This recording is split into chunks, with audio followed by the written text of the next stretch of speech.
नमस्कार मंडळी, तर मी स्नेहा आपल्या एका नवीन ब्लॉगमध्ये अगदी मनापासून तुमचं स्वागत करते। तर इथे आज मी तुम्हाला दाखवणार आहे माझं किचन क्लिनिंगचा व्हिडिओ, पण तो खूप छोटा होईल म्हणून मी त्याच्यामध्ये थोडीशी अजून क्लिप ॲड केलं आहे। इथे मी बनवत आहे डाळ पालकची भाजी आणि त्याच्यासाठी मी पालक कट करून घेते आणि कांदे माझे ना संपलेत, आता एकदम छोटे छोटेच राहिलेत, तर त्याच्यामुळे ते कट करायला खूप वेळ लागते।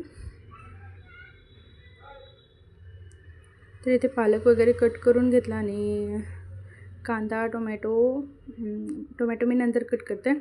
सोबतच भाजी बनवता सगळं पहिले फक्त कांदा कट करून घेते आणि लसूण माझा ऑलरेडी सोललेलाच असतो, मी फ्रीजमध्ये ठेवून देत असते कारण की वेळेवर मग खूप गोंधळ होते त्याच्यामुळे। आणि इथे लसूण जिरे मोहरी टाकून घेतले। नंतर जी एक ट्रिक आहे ती म्हणजे कोथिंबीर तुम्ही फोडणीमध्ये टाकली ना तर भाजीला खूप छान अशी टेस्ट येते आणि त्या कोथिंबीरचा फ्लेवर जो आहे तो भाजीत उतरते। तर त्याच्यामुळे कधी पण फोडणी जेव्हा आपण मिरची पावडर वगैरे सर्व टाकतो ना तर ते पण छान शिजते आणि जळत पण नाही, छान भाजी पण छान लागते। तर ते टाकते आणि इथे चालू होती पटपट घाई। नंतर भाजी वगैरे करून झाल्यानंतर मी इथे बनवली आहे खिचडी। रात्रीची खिचडी होती, ॲक्च्युली मी मुद्दामच लावली होती एक्स्ट्रा, कारण की मला सकाळी खायला भेटली पाहिजे म्हणून मला खूप आवडते ती खिचडी। रात्रीची खिचडी फोडणी देऊन आवडते मला, गरम खाल्ल्यापेक्षा म्हणजे गरम खाण्यापेक्षा मला अशी बनवलेली खिचडी आवडते। तर हे असं आपलं सध्या किचन ओट्यावरती सामान आहे। तर खिचडी फोडणी देताच मी आता हे सर्व उचलून घेणार आहे।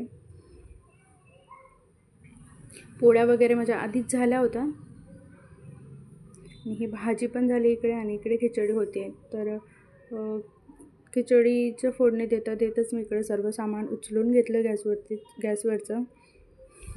गॅस ओट्यावरनं खूप पसारा होतो आपण जेव्हा स्वयंपाक करतो तेव्हा,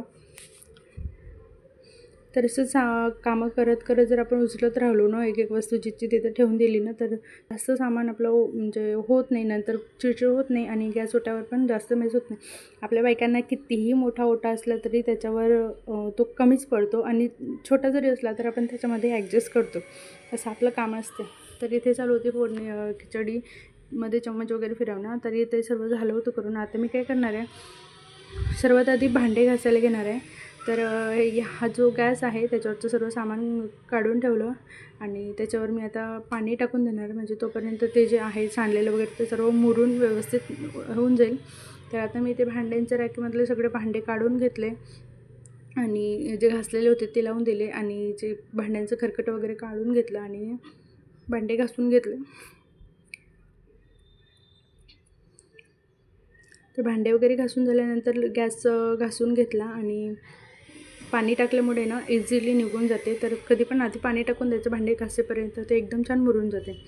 तर भांडे वगैरे घासेपर्यंत आपला गॅस मुरला होता छान आणि नंतर घासून मस्त पुसून घेतला।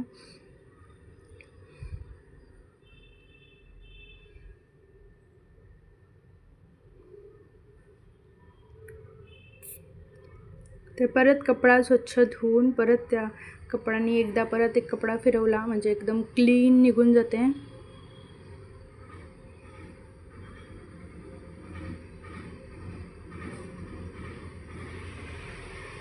आणि आता सर्व आवरून झालं होतं, मग आता नंबर होता बेसिंगचा।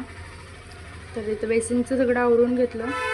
तो कपडा जो गॅस पुसायचा कपडा मी धुवून स्वच्छ इथेच टाकते सुकत आणि नंतर हँडवॉश वगैरे करून छान स्वच्छ किचन झालेलं आहे माझं। तर फायनल पण मी तुम्हाला दाखवते कसं झालं कसं नाही। तर हे बघा आपलं किचन असं मस्त क्लीन झालेलं आहे। तर ब्लॉग तुम्हाला कसा वाटला कमेंट करून नक्की सांगा, आवडला असेल तर लाईक शेअर आणि सबस्क्राईब करायला विसरू नका। तर भेटूया असेच नवीन आणि छानशा ब्लॉगसोबत, तोपर्यंत बाय बाय।